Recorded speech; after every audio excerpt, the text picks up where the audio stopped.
반야바라밀다 심경반자재보살이 깊은 반야바라밀다를 행할 때 오니 공한 것을 비추어 보고 온갖 고통에서 건너느니라. 사리자여, 색이공과 다르지 않고 공이색과 다르지 않으며 색이고 공이요 공이고 색이니 수상행식도 그러하니라. 사리자여, 모든 법은 공하여 나지도 멸하지도 않으며 더럽지도 깨끗하지도 않으며 늘지도 줄지도 않느니라. 그러므로 곧 가운데는 색이 없고 수상행식도 없으며 안이비설신의도 없고 색성향미 촉법도 없으며 눈의 경계도 의식의 경계까지도 없고 무명도 무명이 다함까지도 없으며 늙고 죽음도 늙고 죽음이 다함까지도 없고 고진열도도 없으며 지혜도 얻음도 없느니라.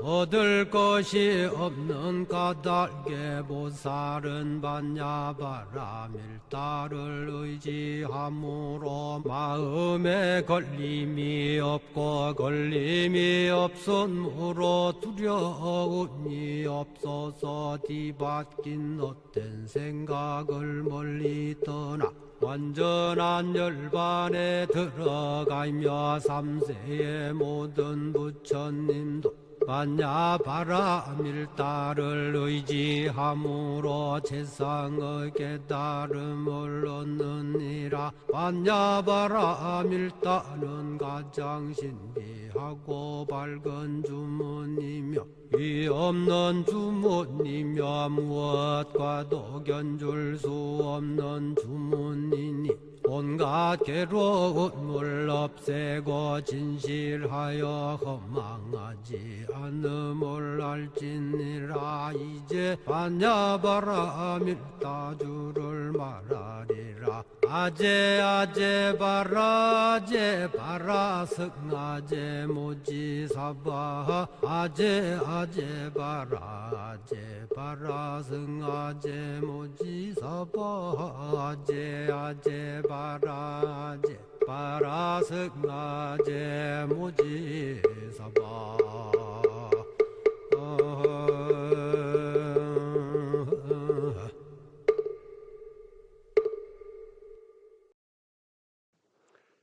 안녕하세요.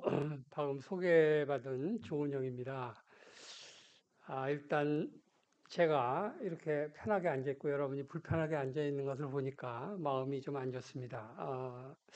자, 그러면 시작하도록 할게요. 그러면 양자과학의 미래, 불교에게 길을 묻다. 이거는 이제 학장님하고 상의를 해서 좀 좋은 제목이 없을까? 제목 지금 보니까 좋은 것 같습니다. 그래서 뭐 책을 만들면 좋을 것 같아요. 이런 제목으로. 자, 양자과학이 어떤 건지, 또 불교와 어떤 관계가 있는지, 사실은 양해를 구하는 게 제가 이제 물리학자지, 그 불교학자는 아니고, 또 스님도 아니고 하기 때문에 제가 오늘 불교에 대한 사상과 또 이론을 얘기할 때 오류가 있을 수도 있고, 또 틀릴 수도 있으니 여러분이 또 양해 부탁드립니다. 이 처음 페이지는 그림에서 보듯이 왼쪽에 스키를 타는 것은 이 스키 타는 궤적을 보면 이 궤적을 이해했으면 오늘 얘기할 양자과학의 50%를 이해하는 것입니다. 그래서 양자과학이 시작되면 바로 이 그림이 전 세계적으로 카툰식으로 이렇게 나옵니다. 자, 어디로 가고 있죠? 바로 우리 올 1월에 설치한 우리 팔정도의 상징에 도달하고 있습니다.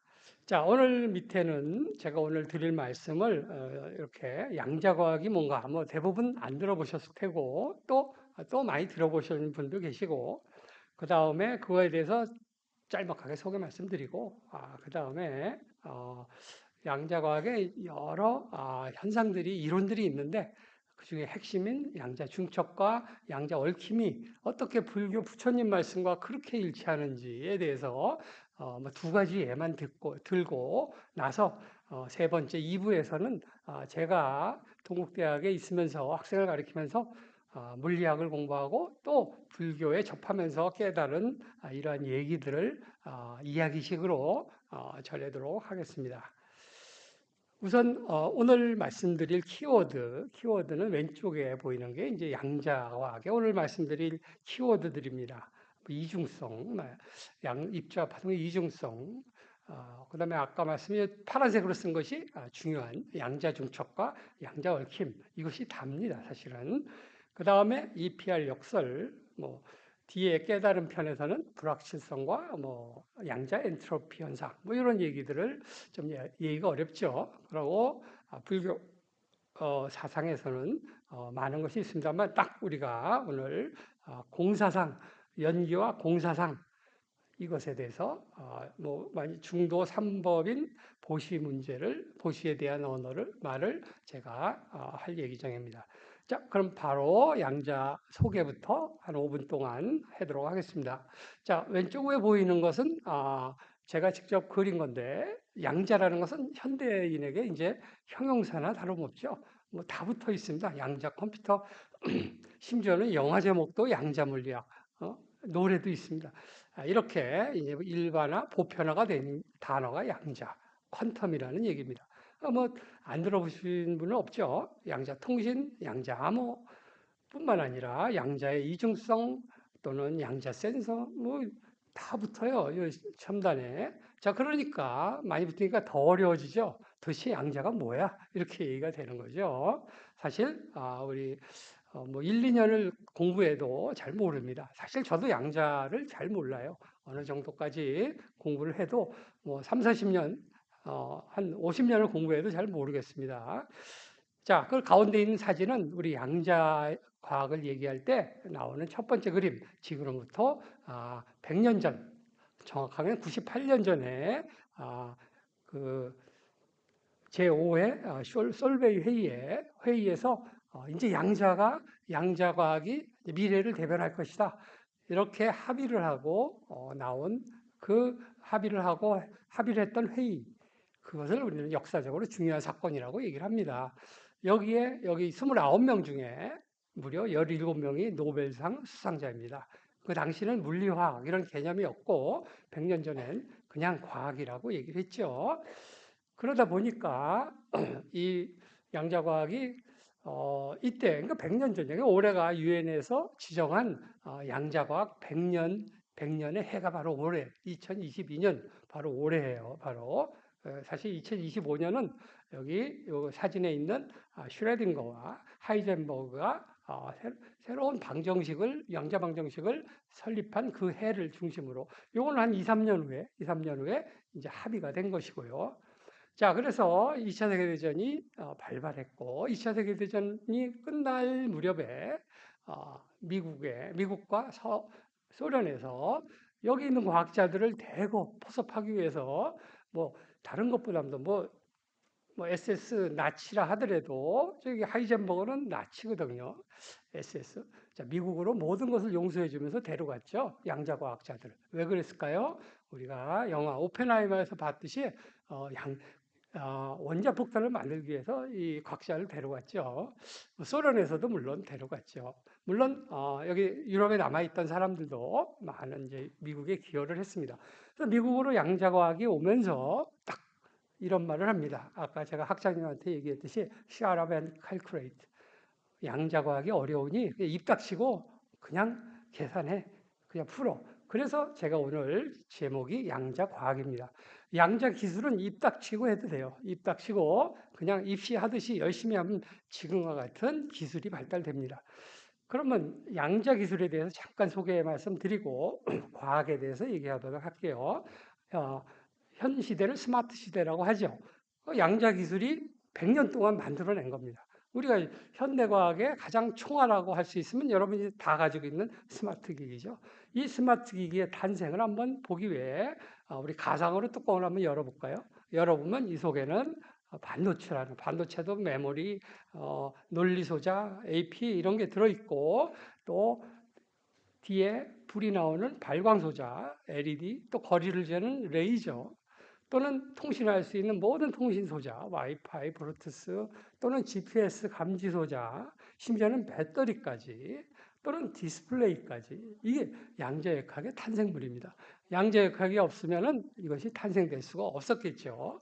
뿐만 아니라 스마트폰뿐 아니라 우리가 아는 핵융합 에너지, 핵분열 에너지, 또는 태양전지, 또 의료기구에 쓰는 엑스레이 MRI 이런 모든 것이 양자역학의 탄생 이론으로부터 나온 기술들입니다. 기술들. 그래서 또한 대단한 업적은 원자의 발견과 원자의 원리를 양자과학이 그 메커니즘을 찾아내서 화학이라는 화학 또는 생명과학, 생물학이라는 학문 분야가 발달되고 또한 추전도 반도체 이런 물질들을 또 양자과학에서 만들어서 신물질 새로운 분야로 확장하게 되고 우주의 탄생까지도 양자과학이 범접할 수 있는 단계가 됐습니다. 그러면은 100년 후의 미래의 양자는 어떨까요? 100년 후에 또 이제 100년이 흘렀으니까 100년 후의 양자 우리가 많이 들었던 양자 컴퓨터, 양자 통신, 양자 암호 등 양자 반도체 다 양자만 붙이면 돼요. 핵융합 발전, 모든 에너지를 뿐만 아니라 생명과학에서도 또 양자 뇌과학 여기 보면 양자 바이올리, 퀀텀 바이올리지 모든 생명과학, 생명의 탄생과 멸종까지도 이제 양자과학이 다 해결해 줄 수 있는 100년의 시대가 기다리고 있지만 워낙 기술이 발달돼서 제 생각에는 2, 30년이면 이 중에 6, 70%는 이미 기술이 발달될 것이다. 이런 생각이 됩니다. 자, 그럼 이제 과학 얘기를 좀 해볼까요? 기술 얘기는 앞으로 아까 얘기했죠. 입시 공부하듯이 갖다가 때려 부으면은 인력과 돈을 때려 부으면은 그냥 기술이 만들어지죠. 문제가 뭐죠? 100년 전에 양자과학을 만들었을 때 고민들이 있었습니다. 고민들이 있었는데 왜 이런 현상이 일어나지? 근데 100년이 흐른 지금도 답이 없어요. 답이 안 나와요. 그래서 다시 20세기에 오면서부터, 21세기에 오면서부터 양자과학은 다시 100년 전으로 돌아가서 다시 원리부터 다시 공부하는 이런 시대가 돼버린 것입니다. 자, 그래서 오늘 말씀하기 전에 우리 모든 사람들이 다 아는 260자의 반야심경을 우리가 예를 들어서 얘기를 드릴게요. 뭐 여기 계신 분들은 반야심경을 뭐 저도 학생 때는 달달 외웠습니다만은 지금은 다 잊어버렸고 다 좋은 말씀이 있죠. 이 중에 네 번째 줄에 우리는 불교인이 아니래도 아는 단어죠. 색불이공, 공불이색, 색즉시공, 공즉색. 자, 뭐 색이 공과 다르지 않고 오른쪽은 설명이죠. 또 공이 색과 다르지 않으며 색이 곧 공이요, 공이 곧 색이다. 이걸 모르는 사람이 없지만 이거를 진짜 깊이 있게 이해하는 사람도 별로 없습니다. 자, 그러면은 다른 것보다도 양자 얘기 첫 번째 양자의 이중성에 대한 얘기를 해볼까요? 우리가 이제는 눈사람과 얼음이 다 녹아서 얼음이 녹으면 물이 되고 물이 열을 받으면 수증기가 되고 자 그런 현상들 열과학에 대한 현상은 이미 18세기, 19세기 초반에 다 설명이 됐고 그 후에 또 19세기 말, 20세기 초에 오면서 궁금하잖아요. 그러면 물은 뭘로 돼 있지? 그럼 분자로 이루어졌구나. H2O까지도 발견해냈고 그 다음에 또 과학자들은 또 그러면 H는 뭐지? O는 뭐지? 산소는 뭐고? 그 원자라는 것까지 밝혀냅니다. 그래서 가운데 그림에 원자 구조도 이렇게 찾아내요. 와, 이제 다 찾았다. 근데 우리 과학자들은 또 궁금하죠. 이것을 또 더 자세히 보고 싶은 거예요. 전자도 있네. 전자는 어떻게 생겼을까? 핵자들은 어떻게 생겼을까? 들여다 보니까 안 보여요. 안 보이기 시작하는 겁니다. 무슨 얘기예요? 더 이상 본체가 없었던 거예요, 그것이. 다시 거꾸로 돌아와 볼까요? 거꾸로 돌아와 보니 크게 보니까 다시 입자가 보이고 원자가 보이고 물 분자가 보이고 얼음이 보이고 다시 깊이 들어가 볼까요? 다시 없어지는 겁니다. 이게 무슨 문제지?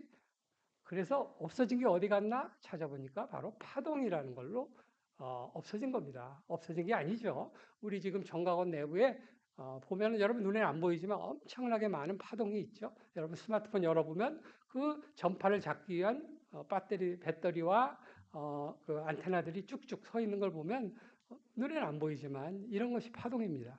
실체 보이진 않지만 뭔가가 있는 것 같은데, 자, 그렇게 되다가 다시 입자로 되다가, 자, 이걸 갖다가 양자과학에서는 입자와 파동의 이중성을 발견하게 되고, 이것을 이해하는데 17년이 걸렸어요. 17년이.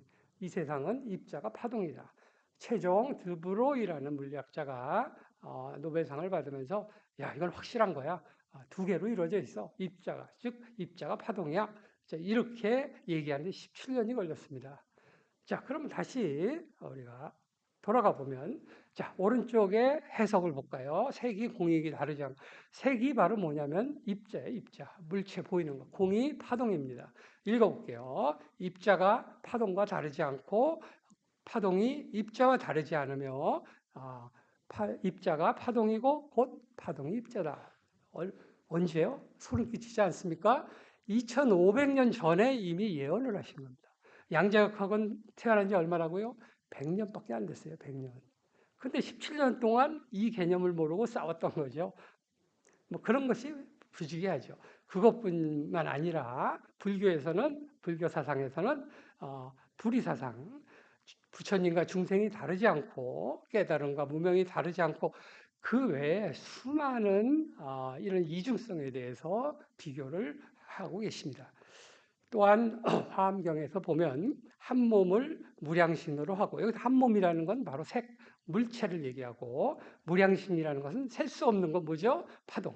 파동으로 다투기도 하고, 그걸 우리는 과학에서는 양자화라고 해요. 제1양자화. 반대로 그 파동은 다시, 무량신은 다시 한 몸으로 입자로 되는 것을 우리 물리학에서는, 양자 물리학에서는 제2양자화라고 얘기를 해요.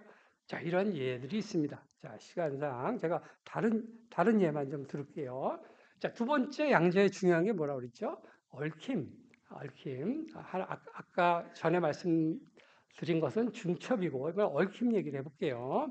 얽힘이라는 것은 두 물체가 얽혀 있는 이런 상태를 얘기하는데, 왜 이게 중요하냐면, 우리가 뭐 상식적으로 과학자가 아니더라도 우리 양자 컴퓨터 많이 떠들잖아요.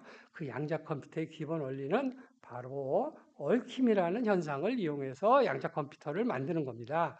우리가 일반 컴퓨터는 전기가 있고 없고의 차이로 비트라는 것을 이용해서 만들지만, 양자 컴퓨터는 그 비트 대신에 아까 두 중에 하나, 있고 없고, 또 입자, 파동, 또는 위쪽, 아래쪽, 동전의 앞쪽, 뒤쪽, 항상 이중성을 가진다고 했으니까 세상 모든 것은 이중성을 갖기 때문에 위도 있고 아래도 있고, 이런 게 바로 중첩이라고 했죠.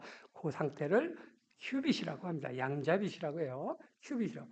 그러면은 우리가 컴퓨터를 만들 때 트랜지스터를 가지고 만들어야 되는데, 트랜지스터 뭐 수천만 개를 가지고 만들어야 되는데 뭐예요? 트랜지스터를 다 얽혀야죠. 10개 다 붙여야 되겠죠. 연결해야겠죠. 그 양자 컴퓨터도 바로 큐빗을 또 연결을 해야 되겠죠. 그 큐빗을 연결하는 것을 바로 양자 얽힘이라고 하는 겁니다. 양자 얽힘. 물리학적으로는 그 얽히는 현상은 아무나 얽히는 게 아니고 가장 낮은 에너지 상태가 되는 것을 얽힌다고 해요. 그래서 양자 컴퓨터가 그러면 얼마나 얽혔나 볼까요? 최근에 가장 그 빅테크들이 뭐 지난달에도 발표하고 지지난달에도 발표하고, 최근에 거의 돈과 싸우고 있는 양자 칩을 한번 보면은 우리 IBM이 1119개의 얽힘을 했습니다. 그 최고죠. 그 다음에 구글에서는 작년 12월에 윌로우라는 양자칩, 그거는 105개를 얽혔어요. 근데 우리는 좀 튼튼하게 얽었다. 그 다음에 마이크로소프트는 올 2월에 마요라나라는 양자 현상을 이용해서 튼튼하게 얽힐 수 있다.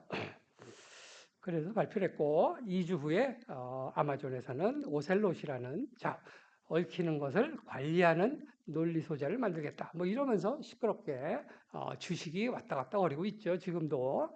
어, 이렇게 돈과 관련돼 있는 모든 사람들이 여기 관심을 가지고 있는데 왜 이런 문제가 양자 컴퓨터가 발전이 안 될까요? 여기 있습니다. 뭐냐면은 얽히는데 그게 잘 안 얽혀요. 항상 풀려요. 정확하게 안 얽히고 항상 깨지게 돼요. 그걸 양자 오류라고 합니다. 아까 말씀드렸죠? 100개를 얽히면은 50개는 이미 풀려버린다고요. 그럼 그건 에러가 되잖아요. 그럼 컴퓨터 동작하는데 오류가 50%면 동작을 못 하잖아요. 그러니까 이 얽힘을 잡기 위해서 이런 엄청난 인력과 또 재원을 투자하고 있습니다. 세계 네다섯 개의 빅테크 기업들이. 그러면은 뭐 그거는 양자 컴퓨터 얘기고 부처님 말씀 한번 볼까요? 2500년 전에 이것도 소름 끼칩니다. 항상 하지도 않고 이거는 무상이란 뜻이에요. 실체가 존재하지도 않으면서 인과 연이 모이면 존재를 형성한다. 이게 바로 얽힘 현상입니다. 지금의 우리의 고민이 뭐죠? 얽힘이 풀리는 게 문제죠. 그거 풀리는 이유는 여러 가지가 있습니다. 온도가 너무 높거나 또는 외부의 진동과 전자기 파해서 이게 풀리는 겁니다. 근데 인과연이 닿으면 존재를 파괴하도록 만드는 게 바로 뭐다? 연기 사상이다. 이미 2500년 전에 양자 컴퓨터를 예측하신 분이 예측한 글을 읽고 너무 놀라운 거죠. 잠깐 그 얽힘에 대한 얘기를 잠깐 하면은 얼마나 우스운 일이냐면 얽힘 현상, 즉 두 물질이 서로 얽힌다. 근데 그 얽히는 속도, 정보 교류는 빛속도도 넘고 시간과 공간을 넘어서서 이 우주를 넘고 예를 들어서 우리 서울과 저기 파리에 둘이 얽혀 있는 게 서로 존재한다면 그 정보 속도는 빛 속도도 넓고 그보다 빠르고 정보 속도가 파리뿐만 아니라 저 달나라에 가든 안드로메다에 가든 그 공간과 상관없이 다 얽힌다는 겁니다. 이거 터무니없는 얘기죠. 이 양자과학이. 그러니 반기를 든 사람이 있었습니다. 여기에 아인슈타인이라는 거물과 푸돌스키, 로젠이라는 사람이 세 사람이 1935년 PRL, 피지컬 리뷰레더라는 유명한 잡지에 양자역학 틀렸다. 아무리 내가 회의에서 동의했지만 양자역학은 이런 문제로 틀렸다. 그 문제가 뭐냐?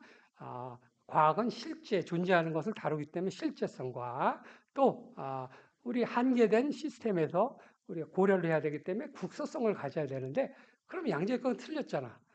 그죠? 얽힘이라는 게. 뭐 시간과 공간을 초월한다고 했으니까. 그래서 얼마나 시간이 걸리는지 아세요? 이것을 극복하기 위해서 현재까지도 90년 동안 싸웠습니다. 90년 동안 많은 물리학자들이 이것을 증명하기 위해서 진짜 세상은 실제성이 비실제성인가? 그러니까 비실제성이고 비국소성이면은 양자역학이 맞는 거고 안 그러면 틀린 거거든요. 얼마나 놀라운 일이냐면 재작년 2022년에 노벨 물리학상을 3명을 줬는데 그 사람이 누구냐면 바로 이것을 실험적으로 증명한 사람. 벌써 거의 90년 동안 연구를 했다는 거죠. 얼마나 쓸데없는 일을 했습니까? 부처님은 이미 2500년 전에 실제는 존재하지 않는 비실제론을 이미 선포를 하셨고 부처님은 우주에 모두 존재한다는 그러한 비국소성도 이미 얘기를 해놨는데 그걸 90년 동안 과학자들은 싸우고 인제서야 인제 양자역학이 맞는구나 이런 소리를 하고 있는 겁니다. 양자과학. 뭐 기술은 발달해도 양자과학이 이런 문제에 직면하게 된 거죠. 그러면 이제 이 일부는 이제 요약을 좀 하면 아무튼 양자역학의 핵심 이론들은 불교의 중간사상, 아까 말씀드린 연기사상, 그 다음에 색과 공사상 여기에 기반을 두고 있습니다. 물론 단어 하나의 뜻이 아니고 엄청난 자료가 이 불경과 불도의 불법에 있습니다. 그러면 오늘의 핵심 얘기를 해볼게요. 사실 오늘 이거를 얘기하고 싶어서 얘기를 왔습니다. 앞에는 그냥 소개고 제가 아까 말씀드렸듯이 어떻게 보니까 32년 동안 이 자리에 있으면서 우리 학생들을 교육하고 그래도 뭘 깨달았는지 또 어떤 깨달음 속에서 학생들을 지도했는지에 대해서 그냥 제 소견으로 말씀드립니다.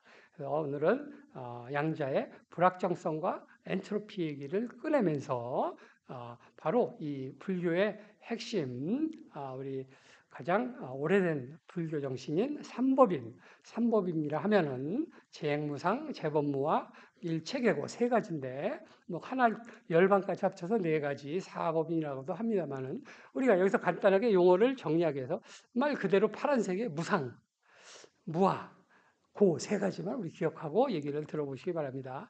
잠깐 무상이라는 것은 형태가 없다는 게 아니라 가만히 있지 않는다는 거. 항상 움직이고 변화하고 있다는 것이 무상이라는 거죠. 정지하고 있지 않다가 무상입니다. 또 무아라는 것은 뭐냐면 내가 없고 어떤 색이 없고 물체가 없다는 얘기를 무아라고 합니다. 그러다 보면 세 번째, 고통스럽다. 이게 부처님이 말하는 고통입니다. 바로. 자, 그 얘기를 한번 해보도록 할게요. 자, 불확정성 원리라는 얘기를 먼저. 그 이제 20세기 초에 불확정성 원리를 하이젠버그가 이제 찾아냈고, 어려운 수학으로 유도를 해냈는데, 자, 뭐, 여기서는 그 수식을 얘기하자는 게 아니고, 원리를 얘기하자는 겁니다. 이 물리학, 즉, 과학이라는 것은 어떤 물체 사물을 판단하는데 두 가지 변수가 있어야 되는데 뭐냐면 어디에 있느냐, 어떤 운동을 하고 있느냐, 가만히 있어서는 안 되죠. 바로 물리용어로 위치와 또 운동량 두 개를 동시에 알아야 돼요. 하나만 알면, 위치만 알면 그것이 죽었는지 살았는지도 모르잖아요.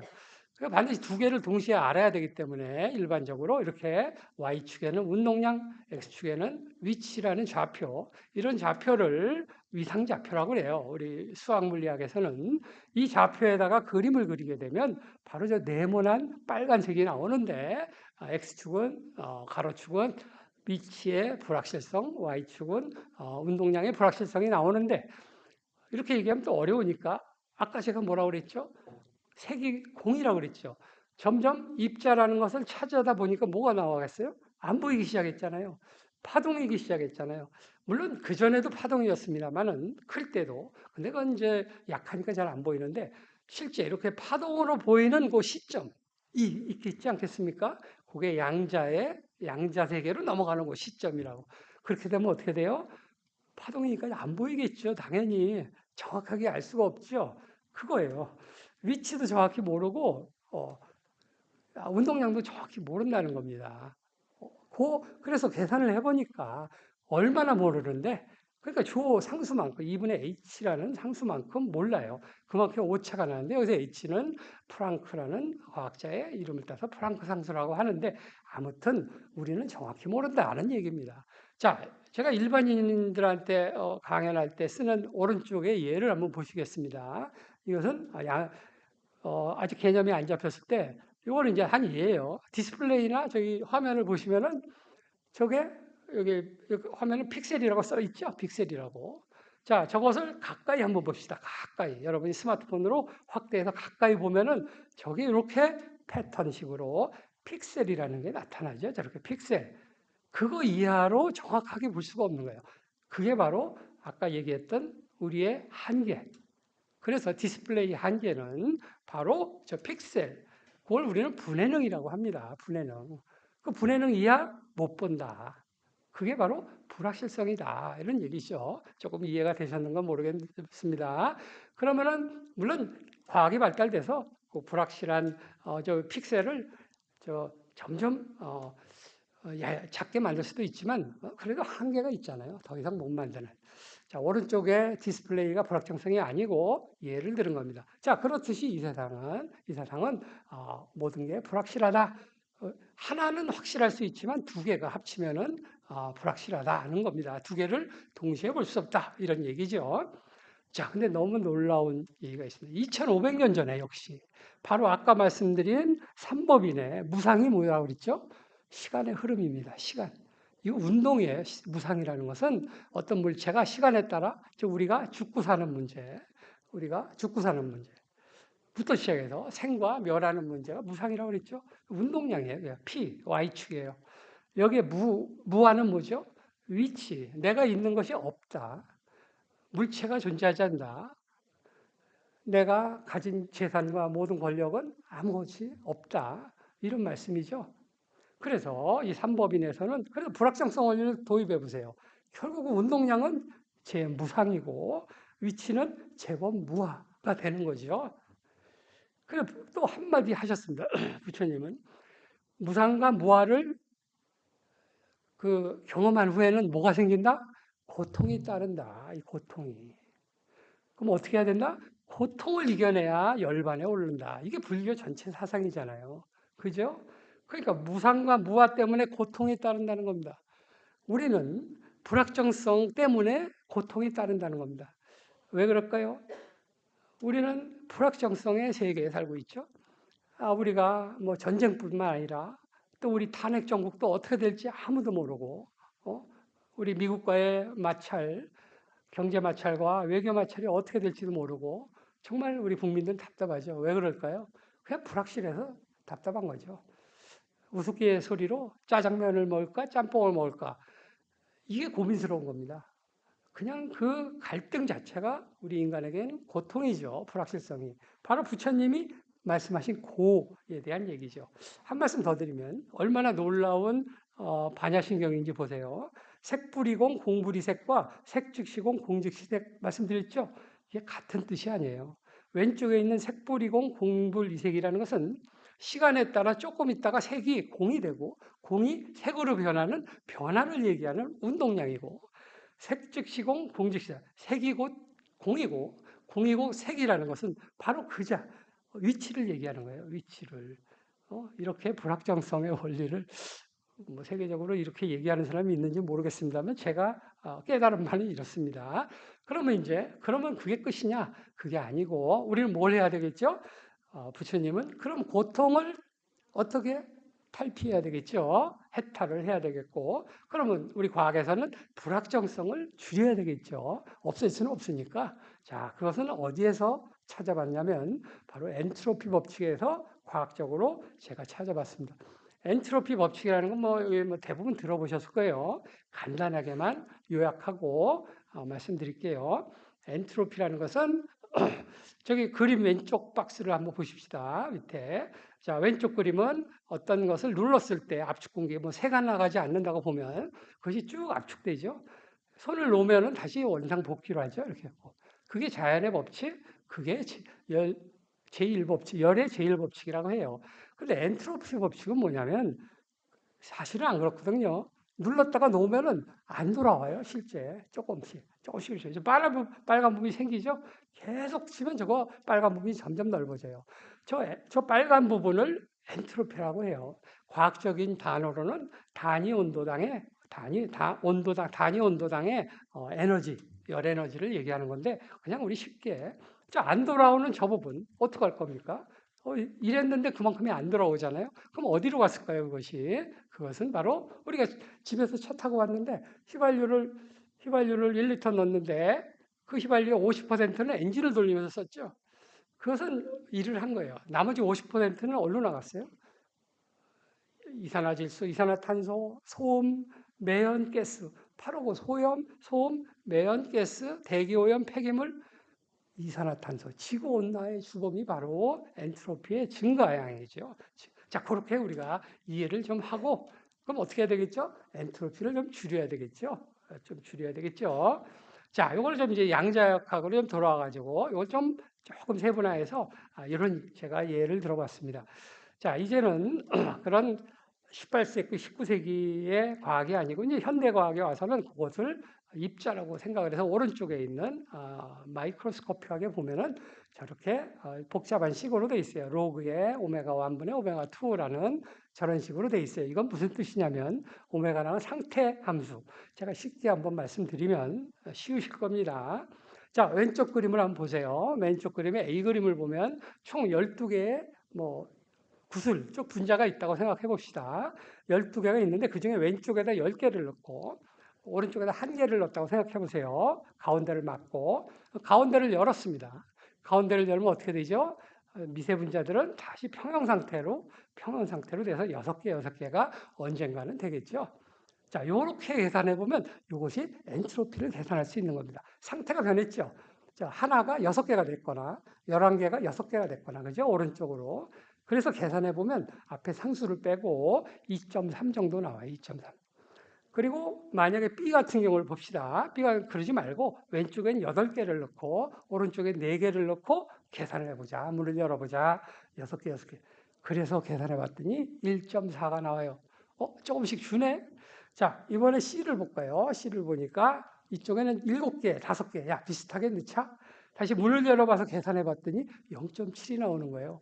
엔트로피 증가가 점점 줄어드는 거예요. 와, 이건 놀라운 일 아닙니까?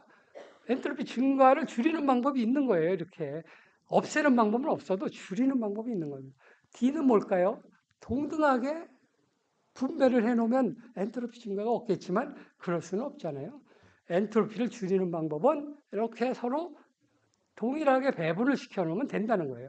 자, 아까 봅시다. 아까 그 왼쪽에 있는 개수가 델타 X, Y축에 있는 오른쪽에 있는 개수가 델타 Y라고 본다면 아까 오른쪽에 불확정성을 줄이는 방법을 생각해 봐요. 아까 그 면적, 오른쪽 그 디스플레이의 픽셀 면적이 가로로 길쭉한 게 나을까요? 세로로 길쭉한 게 나을까요? 아니면 dx, dy가 똑같은 게 가장 불확정성이 적을까요?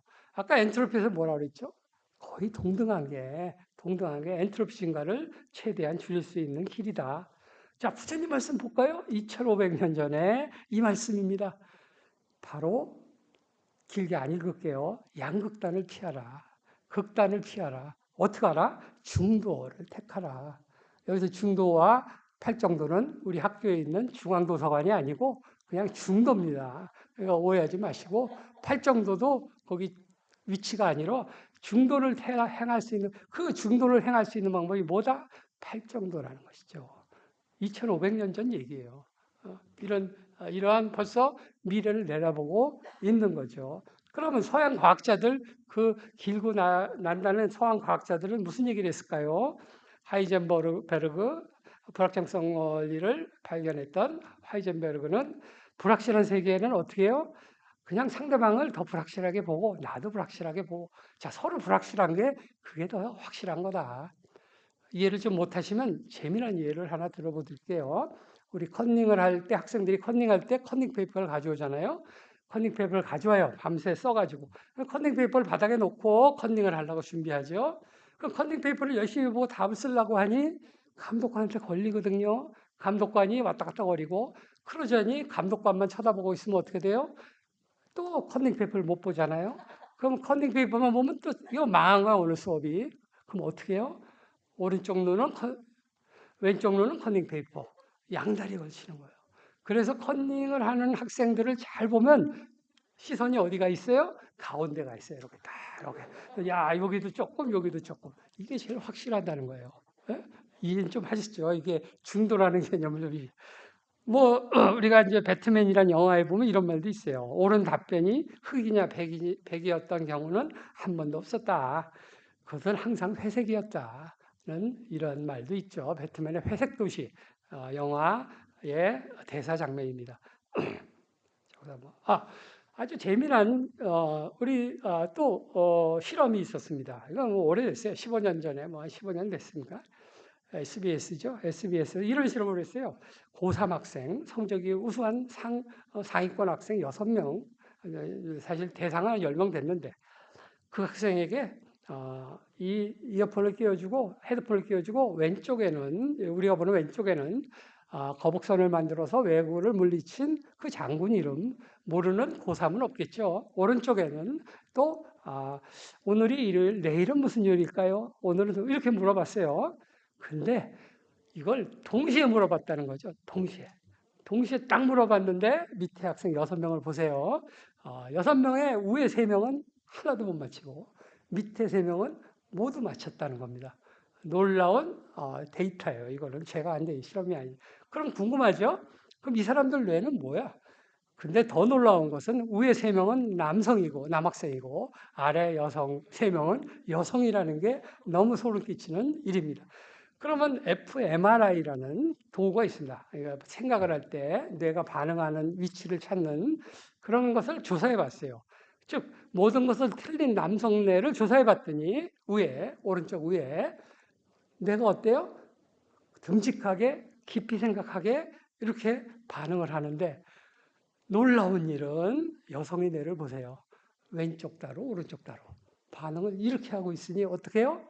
왼쪽 따로 듣고 오른쪽 따로 듣고 놀라운 일이죠. 놀라는 뭐 여성이 월등하다는 뭐 그건 아니고 생리적으로 그렇습니다. 우리는 경험하잖아요. 우리 집사람하고 또는 뭐 우리 여자친구들하고 카페 한번 가보세요. 카페 가보면 남자들은 앞에 있는 자기 상대방한테 열심히 재롱도 부리고 열심히 얘기도 하고 집중하는 반면 여성들은요 자기 앞사람 얘기도 듣고 지금 문에서 들어오는 사람의 신발을 뭐 신었는지 핸드백을 뭘 찾는지 내 뒤에 있는 사람은 나 욕하는 거 아닌지 다 이미 들어요. 그 사람들 여성들은 그렇죠. 우리 그 경험 많이 남성들은 못해요 그거를 왜? 양쪽성이 아니니까. 중도를 못하니까. 여기 다행스럽게 남학생들 반, 여학생들 반이지만 대부분 교회 법당에 가보면 대부분이 여성들입니다. 이러한 양쪽성 능력이 있으신 분들이에요. 자, 이렇게 말씀을 드리고 그러면 제가 이제 이거는 뭐 다른 데 경영학회 같은 데서 불확정성을 얘기할 때 쓰는 말인데 잠깐 결국은 세상의 불확실성과 이 지구를 지키기 위한 엔트로피 증가를 어떻게 막을 수 있는가는 부처님의 말씀에 있다는 거죠. 어떻게? 중도사상. 중도사상. 그러면서 어떤 말씀하시냐면 그 뒷페이지에 있습니다만 중도가 서로 공유를 하려면 어떻게 돼요? 많은 데서 나눠야 되겠죠. 많은 데서. 없는 데서 나누려면 그것은 도적질이죠. 적은 데서 놔줘 그러는 것은 사기고 도적질이지만 많은 사람이 나눠주는 그런 그것을 우리는 보시라고 합니다. 보시. 그게 나눔이란 뜻이죠. 자, 일반적인 얘기는 그래서 우리 지구를 살리거나 우리 경제를 오랫동안 살리기 위해서는 공유 경제, 공유라는 말을 쓰는 겁니다. 중도 경제를 쓰는 거죠. 일반적으로. 그래서 뭐 차별 타파하고 뭐 다른 것보다도 제일 걱정되는 건 이 우리의 정치 문제도 역시 왜 이런 문제가 생겼을까요? 이게 양쪽성이 아니라서 그래요. 한쪽으로 치우쳐 있는 권력과 또 여러 가지 상황이 돼버리면 이렇게 망한다니까요, 금방. 지구가 한쪽으로 빈부 차이가 생기면 지구는 빨리 망해요. 빨리 죽어요, 사람도. 사람도 빨리 죽어요. 그래서. 그럼 우리는 죽기 100살까지 살려면 죽지 않기 위해서 어떻게 합니까? 약을 먹고 병원도 다니고 하잖아요. 그러면은 오래 살라고 하는 거예요. 100살까지 살라고 하는 거잖아요. 그럼 지구도 오래 살리려면 어떻게 돼요? 나눠야지. 나눠요. 보시를 해야지. 그러니까 나눠야지. 이런 깨달음을 얻는다는 겁니다. 그러나 엔트로피의 증가가 큰 엔트로피가 꼭 아닌 곳이 있습니다. 내가 오늘 우리 여기 학과장님이 오셨죠. 학생이 박사기 논문을 썼는데 그 박사기 논문 제목이 하이 엔트로피 머티리얼이에요. 즉 예외는 있어요. 이렇게 첨단 물질을 만든다. 군대다. 또는 뭐 어떤 전략 부서다. 뭐 극한의 연구 환경이다. 이러면은 당연히 그쪽은 높은 엔트로피를 유지해야 돼요. 그러나 그렇지 않은 부서에서는 가능한 한 엔트로피를 줄이는 이런 쪽으로 가야 된다. 자, 여기에 보시와 나눔 얘기를 부처님이 하고 계시죠. 하나만 볼게요. 나눔과 과보가 얼마나 큰 열매를 가져오는지 무살은 중생들이 안다면 인색함의 더러움을 없애고 청정한 마음으로 고귀한 나님에게 알맞은 시간에 보시하리라. 보시하리라. 바로 나눔이 보시라는 거죠. 이미 2500년 전에 이런 말씀 하시고 그것만 하셨을까요? 그럼 보시하는 방법까지 여기 설법을 하셨죠. 어떻게 바른 사람을 존중하면서 또 자기 손으로 직접 나누면서 존경하는 마음으로 베풀고 항상 소중하게 여기면서 보시하다. 보시하되 다 나눔과 인연의 보가 돌아온다는 생각을 해라. 이런 얘기를 이미 바람일, 6개의 바람일, 육바람일이라 하는데 부처님은 바람일 6개 중에 가장 핵심, 1번이 뭐였냐?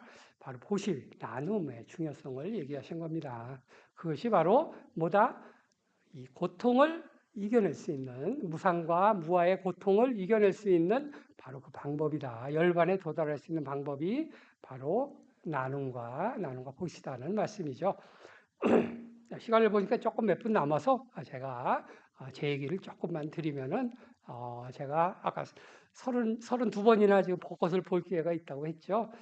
지금부터 한 18년 전 정도에 제가 우리 학생들을 어떻게 교육하고 어떻게 진로를 만들고 또 우리 학생들은 어떤 인재를 만들어야 될까를 고민해야 되는 위치에 있게 됐습니다. 총장은 아니고요. 그랬을 때 제가 아이디어가 생겼는데 바로 여기서 바로 나눔과 우리 학생들한테는 보시와 이렇게 얘기하면 안 되잖아요. 나눔과 봉사의 마음으로 우리 학생을 교육해보자. 총장님한테 뛰어가서 제가 우선 저에게 그 당시 18년 전 돈으로 1억 원과 직원 2명만 주십시오. 제가 우리 학생 108명을 키워서 한번 사회에 우리 동국대학의 인재로 만들어 보겠습니다. 딱 5분 만에 오케이. 뭐 다른 처장들이 반대했죠. 어떻게 직원을 당장 2명을 구해? 돈을 어디서 나게? 그 당시 1억이면 커요. 지금도 크지만 지금도. 자, 그래서 만든 게 바로 108리더라는 거예요. 108리더. 108명. 그래서 120명을 모아서 자, 그 학생들한테 뭐를 가르쳤겠어요? 우리 모든 학생들 중에 선발을 해서 그나마 간단한 면접을 통해서 봉사와 나눔의 그러한 철학, 그 교육관을 가지고 교육을 하고 또 실천하기 위해서 저렇게 맨 위에 있는 그림 중에 뭐 저도 있네요. 108리더를 캄보디아로 보내고 라오스로 보내서 봉사활동하고 아프리카로 보내고 또 미세먼지를 제거하기 위해서 몽골로도 보내고 이런 작업을 한 것이 제가 30년 이상 있으면서 그나마 가장 보람되고 기억 남는 일이라고 생각이 됩니다. 그 아래 그림은 그래서 우리 학생들하고 같이 우리 뭐 기름이 터졌을 때도 총알같이 일본으로 가서 제가 지금 가운데 있는 게 접니다. 기름 닦고 있고 저런 일을 제가 18년 전에 했는데 그런데 놀라운 일이 벌어졌어요. 취업률이 95%예요. 108리더 108명을 졸업시켰는데 그게 취업률이 95%. 그 총장님과 이사장님이 깜짝 놀라서 야, 그럼 우리 학생 다 이렇게 하면 안 돼? 그래서 제가 300명까지만 만들어 주십시오. 그럼 돈이 3억과 직원은 뭐 4~5명 정도. 근데 돈이 없어. 이런 직원도 없어. 이래. 그래서 때려치고 나왔어요. 그리고 2년 하다가 때려치고 나왔어요. 그걸 못하면 뭐가 있어요. 그러나 아직도 108리더는 108명입니다.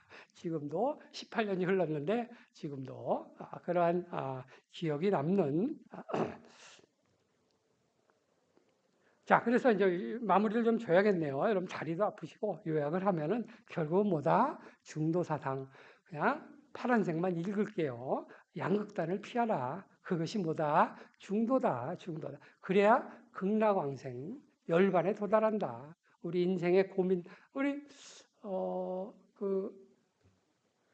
우리 학교에서도 와가지고 하는 뭐 노래하시는 스님 있잖아요. 스님 노래하시는 스님 이름을 잊어버렸는데 그 스님이 하시는 가사가 뭐죠? 가사가 고통을 이겨내고 극락완생입니다. 가사가 그거밖에 없어요. 그래서 우리 불교는 이 고통을 이겨내는 방법 이게 뭐다? 중도다. 근데 실천 사항은 다 팔정도다는 거죠. 오른쪽 팔정도를 꼭 여러분이 보시기 바라고요. 결국 저는 이렇게 학생을 가르치면서 바로 이런 깨달음을 얻었다는 겁니다. 결국은 나눔과 관계의 인재를 만들도록 그런 마인드로 학생들을 교육했고 우리 불교 정신의 보시와 중도의 인재상을 배출하면 어떨까 하는 생각을 계속 해왔고요. 마지막으로 감사드리는 말씀드리고 왼쪽에 그림을 보면서 마무리 짓도록 하겠습니다. 어떤 게 중도냐? 이게 중도입니다. 그냥 빨간색과 초록색과 파란색의 빛이 합쳐지면 뭐가 되죠? 바로 하얀색이 됩니다. 저기는 하얀색이지만 그냥 색이 없어지는 투명한 그런 성격. 그게 제가 얘기했던 333 그런 인생 이제 인격체입니다. 그러한 중도 정신을 바탕으로 그것을 실행하는 방법은 바로 나눔과 바로 보시다 이렇게 말씀드리면서 제가 많은 또 부처님이 다 뒤에서 보살펴 주시니까 제가 말 실수를 했어도 또 생각의 실수를 했어도 다 용서해 주실 거라 믿고 여기 경청해 주신 여러분들에게 감사를 드립니다. 감사합니다.